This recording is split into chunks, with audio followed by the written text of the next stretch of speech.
Ako nga pala si Jun Mags. Ang ating content ngayon ay paano nga ba linisan ang Top Ultra 45 Modified. Bago ka pa lang sa aking YouTube channel, huwag mong kalimutang i-subscribe at i-hit ang notification bell para updated ka sa mga bago kong videos. Are you ready? Come on! Up!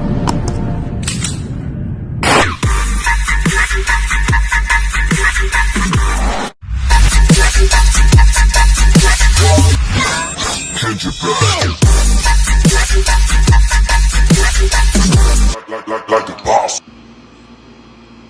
Dismantle ng ating TAC Ultra 45 caliber 1911. So una, lagyan natin yung kamay natin sa putas, din mayroong pin lock niya. So itulak natin sa isang daliri dun sa ilalim. Ayan, may nakalawit bagya. Pagtapos mong itulak yan, pwede mo na siyang bunutin, no? Pag binunot mo, dandaan mo siyang bitawan para iwas ipit, you know. And, tapos push mo siya pa labas para makuha yung upper side ng ating barrel. So hawak natin yung grip, tanggalin natin yung lock side to side, left and right ang lock niya. Meron ding iba right lang or left, o kadalasan nasa right lang yung lock. So sa atin, dalawa, left and right, pwede sa kaliwete, pwede sa kanan. So ito ngayon yung upper side ng ating barrel. Ito yung recoil spring, then stabilizer. Ang stabilizer din, hindi natin pataas.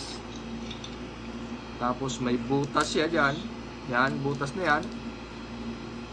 Lagyan natin ng pin. Kahit notebook or kahit maliit na bagay na pin, tusok natin sa butas. Ang purpose niyan, para madali siyang ilabas doon sa loob. Itulak natin siya pa loob. Kahit soft lang yan, madali lang yan. Yan, soft lang. Then, tanggalin natin. Yan siya. Then, tanggalin din natin ang barrel natin, no? Ang barrel natin, dalawang klase yan. Na pag minumodify mo, meron siyang extension barrel tsaka bull barrel. So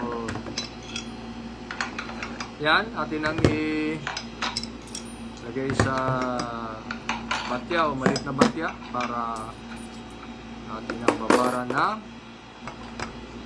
of course, diesel. Bakit diesel? No, diesel talaga, no?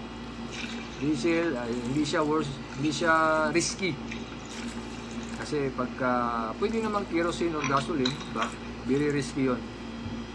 So after natin ibabad, mga more than 1 hour or magdamag, yan, tapos na natin ibabad na matagal, natin na siyang brusan. So brush natin siya. Tapos nang i-brush isa-isa, ang purpose naman yan para matanggal yung pulbura na tunaw doon sa loob, mga substance doon na pwedeng magkaroon ng aberya o bumara at tumigas, mag-stack up pag ginamit natin on fire, on deck, sa firing range, o saan man natin pwedeng gamitin ang ating barrel para iwas aberya po dito, ano? Yan po ang isa sa pinaka dapat natin tandaan pag tayo naglilinis. So continuous lang lahat ng parts, saka natin ng brush, kasi huwag natin iasa doon sa ibabad lang natin, no? So may tendency pa rin na parang nakadikit lang siya ron doon, kaya dinouble check natin para matanggal ang mga maduduming nakadikit doon sa loob. So tuloy-tuloy lang. Then taktak natin. Tak. Lagay natin sa tuyong basahan. Isa natin parts. Then, okay na.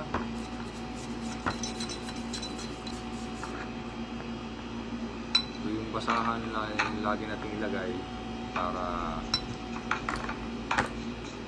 madaling ma-absorb ang nakadikit na diesel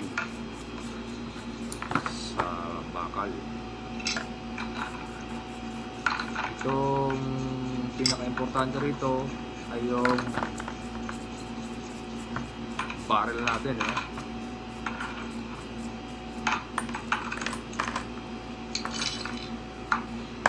So, pasadahan natin. Merong steel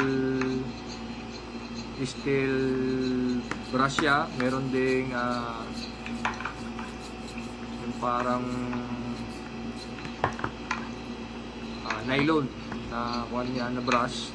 Dalawang klase yan. 3-in-1 yan na panlinis. So pagtapos nun, na kuha na natin, lagyan na natin ng mga W40. Doon apply na natin. Patuyuin na natin siya. Tapos ng paglinis. Pagka nalinis na natin siya lahat, ma-sure natin na matuyo.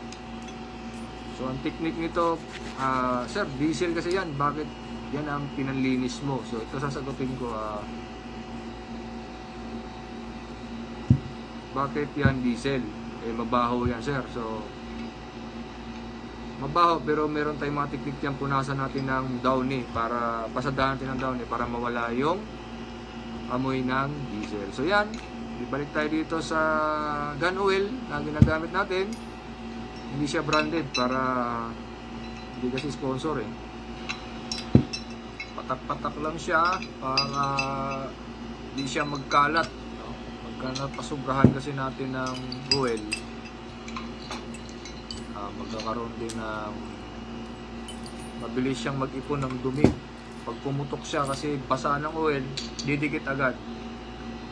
So isa-isahin natin, lagyan natin kunti-kunti lang, parang drops na saktuin lang natin na lumaro siya. Pagka nag-recoil lang ng recoil, huwag umapaw o mag-overspill siya doon sa ating barrel. So tapos na natin lang isan, alinisan natin, balik na natin yung barrel, pasok na natin sa ating upper ng barrel. Then ating recoil spring sa stabilizer, naka-set up yan, naka-buo yan siya. Then tanggalin na natin yung pin natin na nilagay sa butas.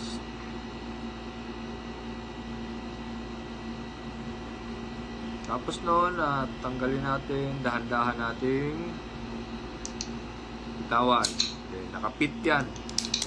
Hindi na basta-basta naalis yan. Balik na natin yung ating lock. Ang lock natin, left and right. Pwede sa kaliwa, pwede sa kanan. Pitik-pitik lang yan. Pag napit na siya, yan, ganyan yan. Pag napit na, nakalak na yan doon sa loob, hindi na yung basta-basta matanggal. Balik na natin. So, saktuin natin na pantay siya. Tapos natin ma-clear na pantay. Yung balik na natin yung pin lock na may butas siya kanal. Pagsaktuin natin na magtugma silang dalawa, and then balik na natin yung pin, then ganda natin lagay, then pag click, pasok na siya. Alalay natin bitawan siya para iwas ipit. Ganyan. Okay, hari naman may natutunan tayo sa ating tutorial. Kasahin natin. Pag nakasa na, okay na. At yan, natapos na nating linisan ang ating TAC Ultra 45. Harinawa may natutunan kayo sa ating content. Maraming salamat sa inyong panonood.